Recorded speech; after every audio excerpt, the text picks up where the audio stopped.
sampai gemuk, dia bisa nggak kurus lagi? Nah, yang mempertahankan itu siapa? Itu adalah mineralnya. Dia akan menjaga pada posisi terbaik. Misalnya produksi susu 20 liter per hari, dijaga dengan unsur mineral yang mencukupi.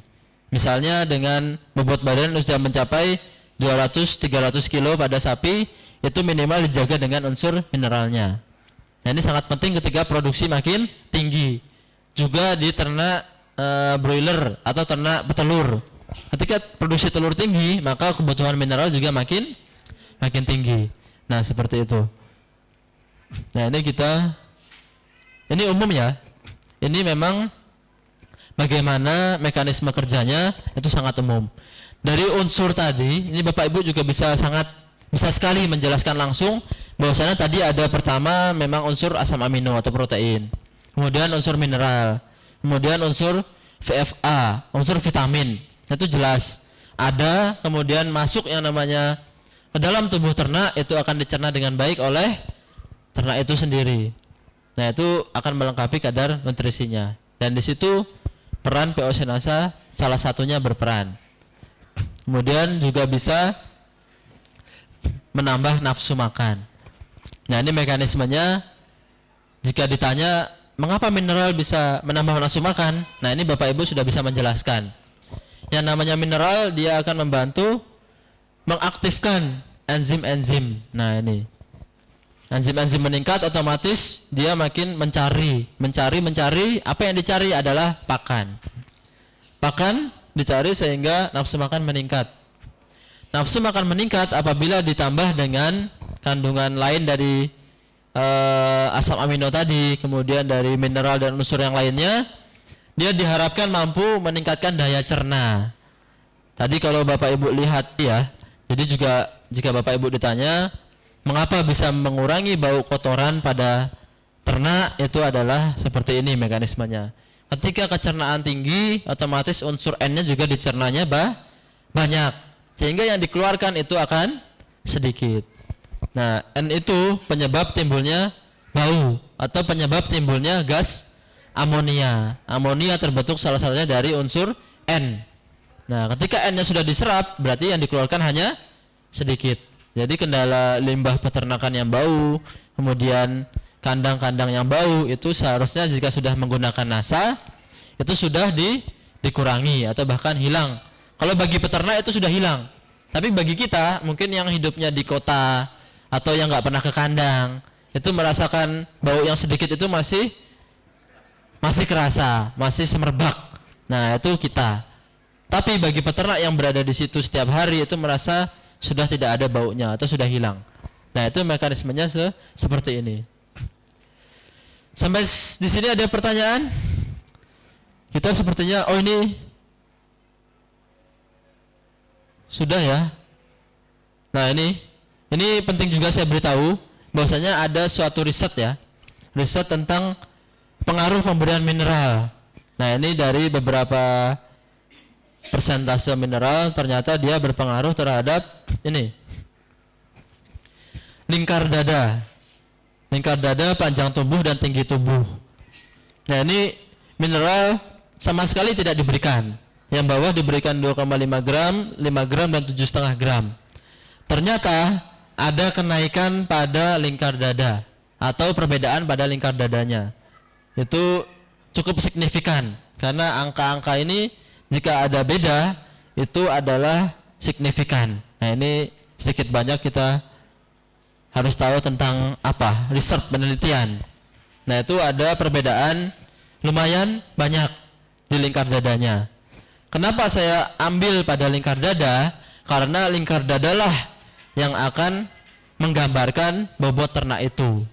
Jadi Bapak Ibu jika belum ada yang tahu bagaimana cara mengukur atau mengira-ngira bobot ternak itu, maka kita bisa tahu dari lingkar dadanya. Mumpung sebentar lagi Idul Adha, ya betul ya. Kalau ada yang belum beli sapi, bisa dikira-kira bawa meteran, diukur lingkar dadanya, kemudian masukkan rumus ini. Berat sapi sama dengan lingkar dada ditambah 22 dikuadratkan dibagi 100. Nah, jadi itu ya. Tadi ini dari sini. Udah difoto belum? Ada sayanya nggak? Nggak ada. Oke ya, ini ya. Nanti bisa di copy silahkan. Nah, jadi dengan mineral itu tadi jelas ada perbedaan dari masing-masing perlakuan. Jika tidak diberi mineralnya sama sekali, tadi pertambahannya hanya sedikit. Oke ya, kita lihat sebentar. Nah ini tadi hanya 0,121. Kemudian ada mineral ke bawah 5 gram 7,5 itu sampai dengan istilahnya ini kan senti ya, berarti itu mili, 2 mili. Nah dari sana bisa kita kembangkan ke estimasi bobot badan. Ada yang udah pernah ukur ini belum? Belum. Mau dikira-kira nggak kira-kira sekarang? Lingkar dada kira-kira berapa? Ini. Coba ya, kita coba. Bener nggak tuh kira-kiranya? Nah ini. Misalnya berapa ini? 220 cm ya. Berarti ditambah 22 berapa, Pak? 242. Buka HP. 242 dikali 242 berapa? Kan dikuadratkan. Berapa itu? 5 242 dikali 242. Ini ya.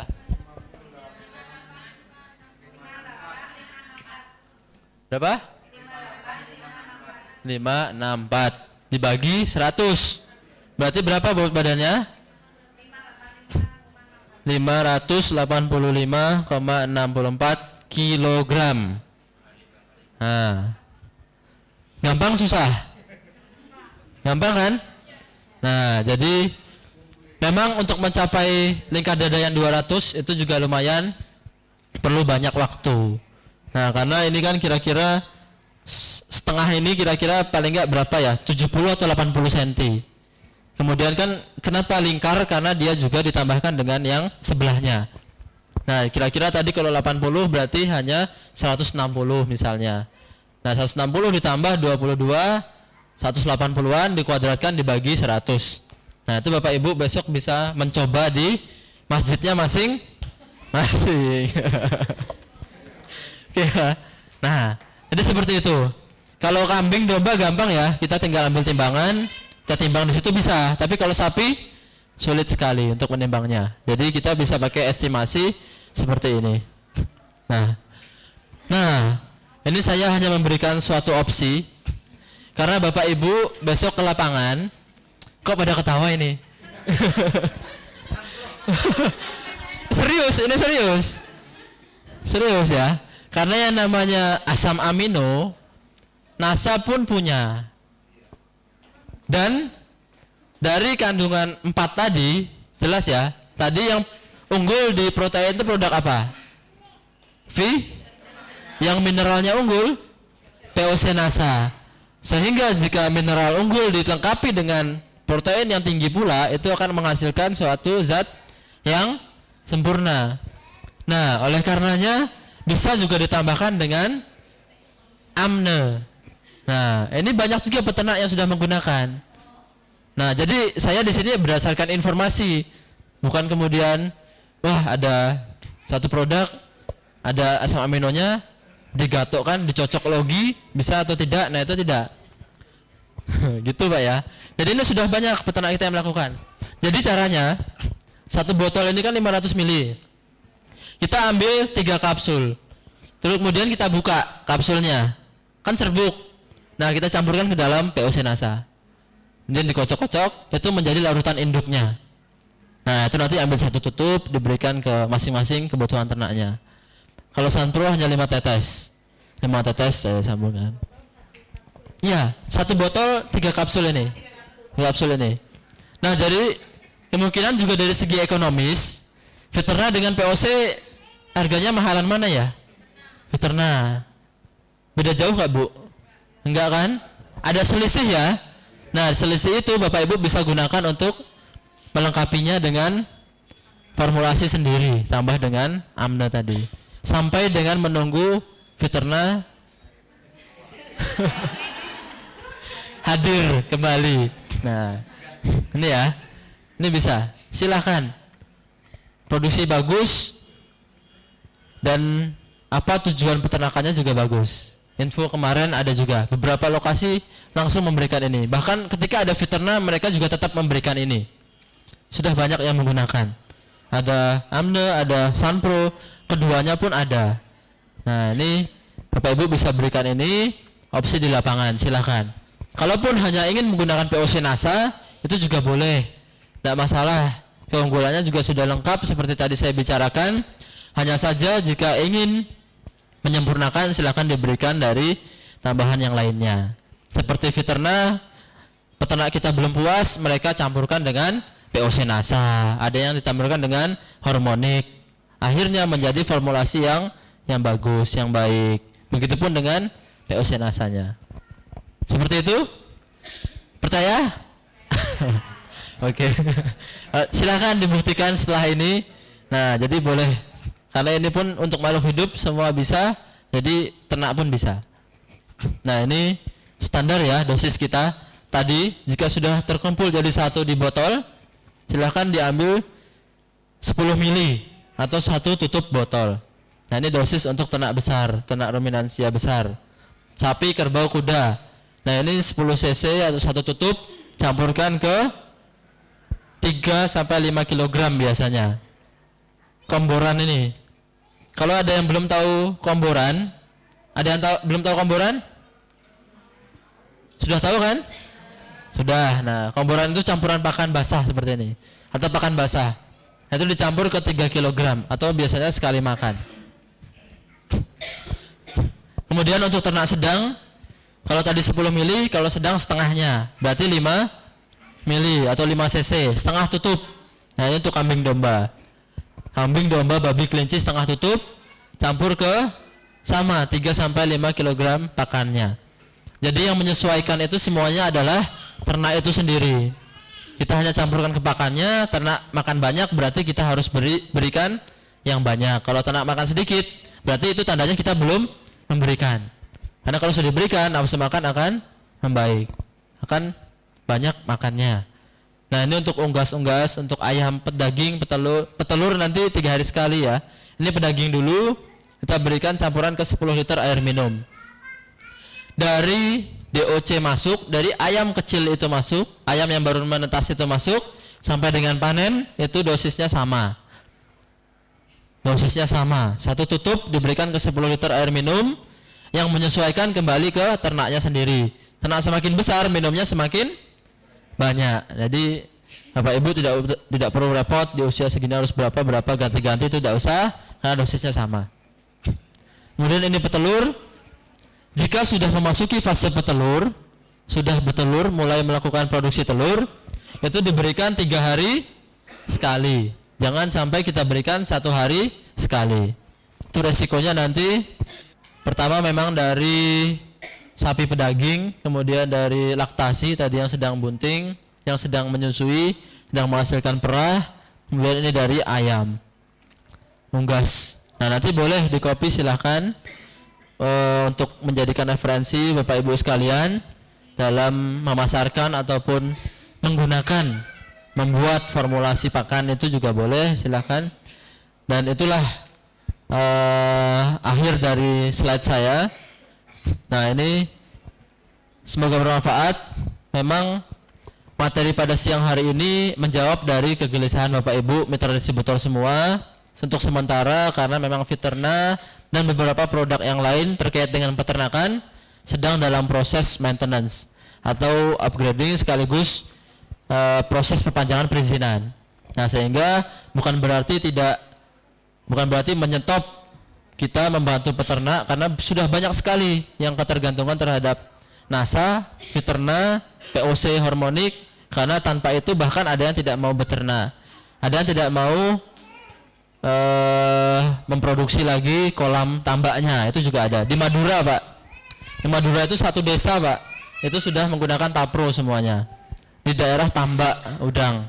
Nah, itu mereka kemarin menanyakan solusi dan jalan keluarnya seperti apa, karena takut tanpa tangguh probiotik mereka gagal untuk panen. Nah, jadi seperti itu, harapannya ini bisa menjawab sekaligus bisa membantu peternak kita di Indonesia. Jadi ada slogan seperti ini, dengan NASA produksi luar biasa, peternak bahagia. Terima kasih. Saya kembalikan kepada MC sekaligus sesi tanya jawab.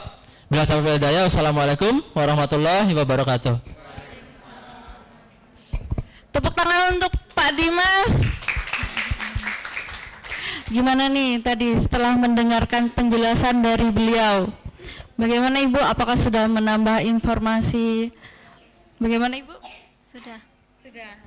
Nah, sekarang Pak Dimas yang berbaik hati ini akan membuka sesi tanya jawab. Siapa yang mau bertanya? Langsung saja, terserah bertanya apa saja, baik. Karena bapaknya dulu, nggih. Dari mana Pak? Silahkan sebutkan nama dan asalnya. Iya, perkenalkan, nama saya Wardio, saya dari Gunung Kidul. Ingin bertanya tentang fermentasi pakan untuk jeraminya Pak, dan yang lain-lain.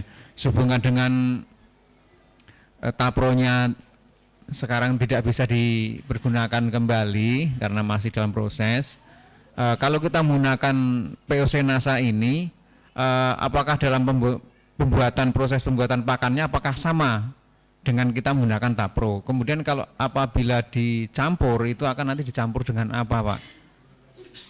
Karena ini kami saat ini di Gunung Kidul jujur kesulitan pakan, dan memang ternaknya cukup luar biasa banyak, sehingga kami agak kesulitan membuat pakan saat ini Pak. Ini yang jadi kendala kami dengan tapro ditarik. Kemudian yang kedua, nanti juga pasti ada hubungannya dengan kami ketika kami akan memproses kotorannya, kita biasanya menggunakan tadek. Nah itu juga kami juga jadi masalah juga Pak, meskipun di pasaran di luar ada sih, di toko itu ada, tapi karena kami sudah merasa nyaman dengan itu, karena dengan prosesnya yang lebih simpel penggunaannya, dan hasilnya memang pupuk itu jauh lebih bagus di lapangan, itu sudah teruji gitu. Nah itu mohon nanti diberikan jawaban yang bisa kami praktekkan nantinya Pak. Kemudian yang kedua, kalau saya sedikit berbagi pengalaman tentang produksi puyuh, waktu itu saya kan insya Allah masih di kopi sama di NASA, masih jadi sampelnya di NASA. Saya peternak puyuh di tahun 2000-an, itu saya menggunakan waktu itu Viterna dengan Amne. Itu saya memang saya komposisikan, jadi puyuh itu sudah 1,5 tahun, tapi produksinya masih di atas 60%. Jadi waktu itu beliau Pak Agus Hakim, kemudian sama Pak itu ke tempat saya Pak. Iya, sama Pak Dereng beliau juga ke tempat saya. Jadi kalau Amne dengan Viterna atau dengan NASA itu memang itu kita akui, dan memang itu luar biasa. Dan jangan khawatir, dengan produksi itu memang puyuh itu akan kondisinya stabil, postur tubuhnya akan stabil, kemudian pakan juga tidak bertambah, tapi produksivitasnya telur jauh lebih bagus. Itu yang kami rasakan. Itu Pak yang bisa saya sampaikan. Terima kasih. Assalamualaikum warahmatullahi wabarakatuh. Waalaikumsalam. Tepuk tangan untuk bapaknya. Gimana Pak Dimas, mau langsung dijawab Pak? Oh ya, sekalian ya, satu penanya lagi. Saya pengen bertanya, ibu-ibu yang dari belakang mungkin, atau ibu ini? Oh iya, nggak ada lagi Ibu. Baik Ibu, silahkan perkenalkan diri dan sebutkan asalnya. Terima kasih, nama saya Indarti, saya dari Ngemplak, Sleman. Saya mau bertanya, kalau hewan misalnya kambing atau sapi itu kan tiba-tiba mati. Kalau kata yang punya itu katanya masuk angin. Nah itu sebenarnya kekurangan mineral atau bagaimana? Sekian, terima kasih. Baik Pak Dimas, bisa langsung dijawab. Kita serahkan kepada ahlinya. Terima kasih. Luar biasa Bapak Ibu, pertanyaannya memang ada yang memberikan salah satu masukan bahwasanya memang sudah ada yang menggunakan Pak ya, tadi formulasi kita memang sudah sangat baik dan terbukti. Kemudian dari, saya jawab yang kedua dulu Pak, yang masuk angin. Nah ini itu salah satu faktornya adalah mungkin biasa disebut penyakit di dunia peternakan itu adalah kembung. Nah jadi cirinya adalah perutnya itu membuncit, gas itu tidak bisa dikeluarkan oleh ternak. Nah, itu kendalanya. Apa yang kemudian menjadi penyebab? Nah, itu juga kita perlu tahu sebelum sampai ke solusinya. Penyebab utama adalah dengan menggunakan pakan hijauan yang di dalamnya terdapat racun atau zat-zat berbahaya. Apa yang kemudian paling sering mereka gunakan sehingga menimbulkan penyakit itu? Pertama adalah daun ketela atau daun singkong yang langsung diberikan. Ya. Kalau dia didiamkan dulu, pagi dipotong, kemudian diberi sore atau besok paginya, itu tidak masalah. Atau dipotong kemudian difermentasi, kemudian diberikan, itu tidak masalah. Zat berbahayanya sudah hilang. Tetapi apabila langsung diberikan, itu akan mengakibatkan proses seperti tadi. Dan yang kedua, kemudian kalau untuk masuk angin ini atau kembung ini juga disebabkan oleh hijauan yang terlalu segar kita berikan. Nah, ini kan menjadi pertanyaan. Hijauan segar mengapa bisa menyebabkan seperti ini? Padahal ternak itu di lapangan makan hijauan yang segar terus, betul ya? Nah, bedanya ternak apabila kita biarkan dia berada di lingkungan di lapangan, itu mereka akan apa? Memilih sendiri atau prasmanan. Ya, mereka akan memilih sendiri hijauan mana yang aman dan yang dia sukai. Tetapi apabila kita sudah berikan, kita berikan ngarit sendiri atau mencari rumput sendiri, mereka sudah pada saat kondisi lapar pasti dimakan. Nah, itu kendalanya. Sehingga aman, yang paling aman adalah kita potong atau kita cari rumput pagi hari, kita berikan untuk sore hari, atau sore hari kita cari, kita berikan pagi hari, atau kita cari rumput hari Minggu, kita fermentasi, kemudian kita berikan hari Senin sampai Sabtu. Itu juga bisa, karena hari Minggu kita mencari rumputnya sangat banyak, kita awetkan dengan fermentasi, sehingga tiap hari hanya mengambil dari hasil fermentasi yang ada. Itu diambil. Nah, itu sangat menghemat waktu dan tenaga. Nah, itu Bu, obatnya di toko obat hewan banyak sekali. Kalau yang paling sederhana itu kita berikan obat yang sama dengan manusia tidak masalah. Kita berikan misalnya ada tolak angin. Nah, itu boleh. Saya tidak promosi ya. Ataupun kalau mau meransum sendiri kita beri jahe-jahean, jahe, kunyit, temulawak, itu kita tumbuk, kita rebus, kita masak, hangatkan, kemudian diberi ke air minum. Kalau masih ada Viterna dulu plus tangguh probiotik, kita bantu lewat bakteri baiknya, sehingga dia akan berperang melawan bakteri jahat untuk menghilangkan yang namanya penyebab dari proses itu, sehingga ternak akan sehat kembali.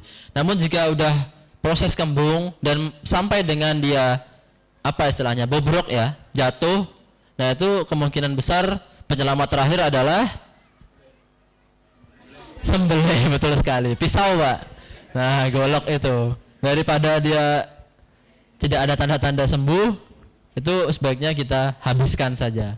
Nah, jadi selagi dia masih bisa kita sembelih, bukan bangkai ya, itu aman. Nah, jadi kasus itu sering pada kelinci khususnya sering terjadi. Mereka terjadi itu langsung kolaps dan mati. Jadi itu sering penyakit pada saat musim hujan. Nah, seperti itu Bu. Nah, jadi bukan hanya perkara mineral, tetapi yang lain juga perlu kita lengkapi. Nah, kalau untuk hanya sebatas seperti itu, saya belum bisa memastikan apakah dia mineral atau tidak, karena juga belum melihat tanda-tandanya dan belum bisa melihat langsung ke sana ataupun fotonya. Kalau ada fotonya nggak ada, nah itu nanti bisa diteruskan. Dan Bapak Ibu sekalian, jika ingin konsultasi sekaligus menanyakan via WA nantinya, itu juga bisa melampirkan misalnya foto ternak, jika ada yang mati, di foto matinya seperti apa, bukan proses sakaratulnya ya, tapi adalah kondisi terakhir sebelum mati, atau pada saat mati dia ada biru-biru atau ada kepala mata yang merah dan sebagainya, itu juga bisa difotokan. Itu silahkan.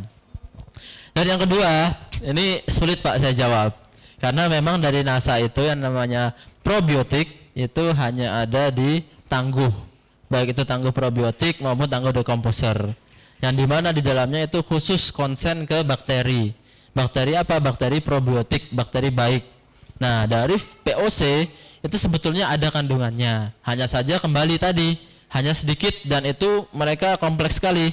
ada kandungan proteinnya, ada mineralnya, dan itu bukan khusus bakteri probiotik. Jadi yang bisa saya sarankan tetap menggunakan Viterna dan POC-Nasa untuk pelengkap nutrisinya, tetapi Bapak bisa mencari bakteri-bakteri atau probiotik lain yang ada di pasaran. Ataupun jika tidak ingin karena terlalu cinta dengan NASA, itu bisa juga dengan membuat sendiri. Membuat bakteri sendiri bisa kan, Mbak? Membuat mol. Ada yang pernah dengar mol? Mall of Jogja misalnya, kan nggak kayak gitu. Mol itu ini, mol itu mikroorganisme lokal, ya, panjang, mikroorganisme lokal. Ini bisa kita buat sendiri. Dari apa? Dari buah-buah busuk atau dari sayur-sayur busuk atau rumah tangga, limbah rumah tangga. Nah, satu, jika si buah itu sudah busuk, otomatis di dalamnya ada bakteri pembusuk, ya. Ada bakteri pembusuk. Bakteri pembusuk ini mau kita ambil untuk membusukkan kotoran sapi misalnya. Membusukkan atau mendekomposisi, membuat kotoran menjadi kompos, misalnya kotoran kambing. Nah, bagaimana cara mengambilnya? Nah, di sanalah perlu adanya proses fermentasi, tetapi hanya tunggal. Jadi dari limbah daun tadi atau limbah buah busuk tadi itu kita rendam dengan bisa jadi air gula, Pak. Air gula atau molasses, kemudian kita fermentasi 3-7 hari. Masukkan ke dalam plastik, misalnya ini plastik. Di dalam ini ada buah busuk. Kemudian kita isi air tadi plus gula.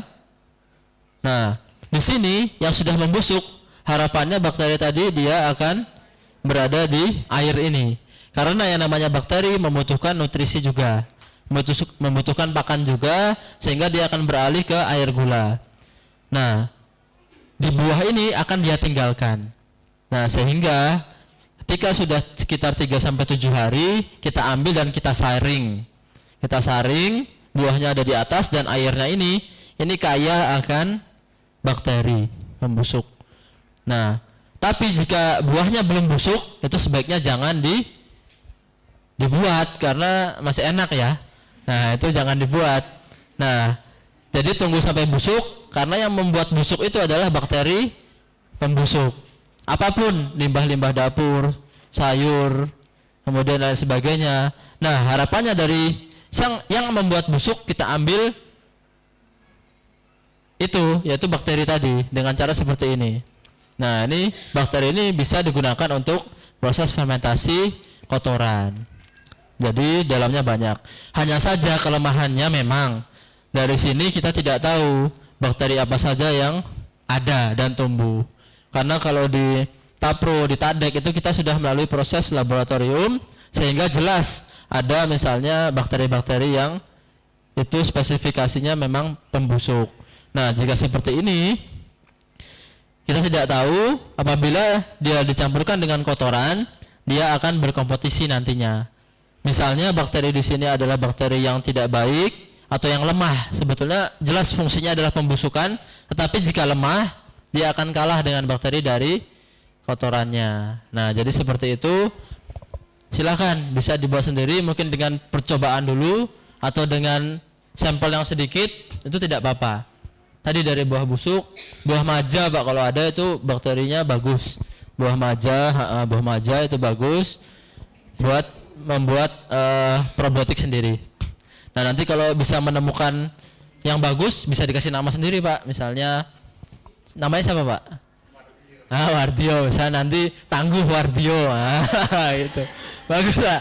Nanti bisa menemukan bakteri sendiri. Nah, nanti ada bakteri khusus apa, nanti jenengan perkembang, perkaya, nanti silakan bisa membuat sendiri. Nah, jadi seperti itu, Pak. Kita memang masih menunggu, harapannya secepatnya. Kalau untuk Tapro memang mudah-mudahan tidak lama, Pak, berbeda dengan Viterna. Walaupun kita berusaha secepat mungkin, berusaha semaksimal mungkin, tetapi memang kalau untuk Viterna kemungkinan besar akan lebih lama dari Tangguh Probiotik. Mudah-mudahan dalam tahun ini bisa selesai 2019. Gitu? Ada lagi yang ingin ditanyakan? Monggo.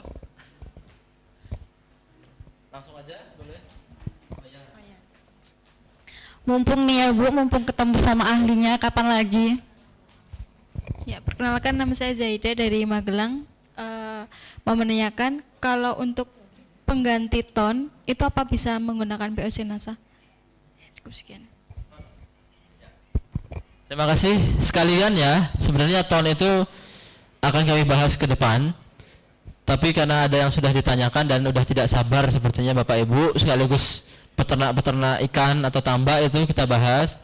Untuk ton itu memang dari segi unsur kandungan itu mirip dengan Supernasa, Mbak. POP. Tahu ya POP ya? Supernasa. Nah, hanya saja perlu juga tambahan dari POC. POC NASA juga boleh ditambahkan. Jadi kalau yang namanya ton itu kan dia kita berikan misalnya 7 hari. 7 hari sebelum kita tebar benur atau nener atau benih-benih ikan lainnya. Benur itu kalau bibit udang ya, itu namanya benur. Kalau nener itu benih, tahu nggak? Bandeng. Nah, jadi beda-beda. Kalau DOC itu apa? Ayam. Jadi kutuk itu namanya DOC. Nah, nanti Bapak Ibu kalau sudah tahu kan hebat. Nanti ngobrol ke peternak nyambung. Nah, 7 hari ini masuk ton. Nah, dosisnya 1 kg per hektar. Nah, jadi kalau sekarang ton ini tidak ada, kita ganti dengan super POP ya, bukan yang granul. Kalau granul sedikit sulit untuk larut. Jadi kita kasih POP Supernasa. Nah, ini kan dalam bentuk padatnya. Nah, kalau untuk cair itu juga bisa kita tambahkan dengan POC NASA. Jadi yang utama adalah Supernasa, pengganti ton adalah Supernasa. Gitu? Sudah? Lagi, Mbak? Nah, dosisnya sama. Dosisnya sama. Jadi 1 kg per hektar. POP juga sama, 1 kg per hektar. Terus ya, diberikan setiap minggu. Jadi 7 hari sampai dengan panen. Kalau udang misalnya 2 bulan sampai 3 bulan. Kalau lele misalnya cuma 2 bulan, itu terus sampai dengan panen. Per minggu. Saran saya per minggu. Nah, gitu? Sudah. Sudah, apa ada yang ingin bertanya lagi?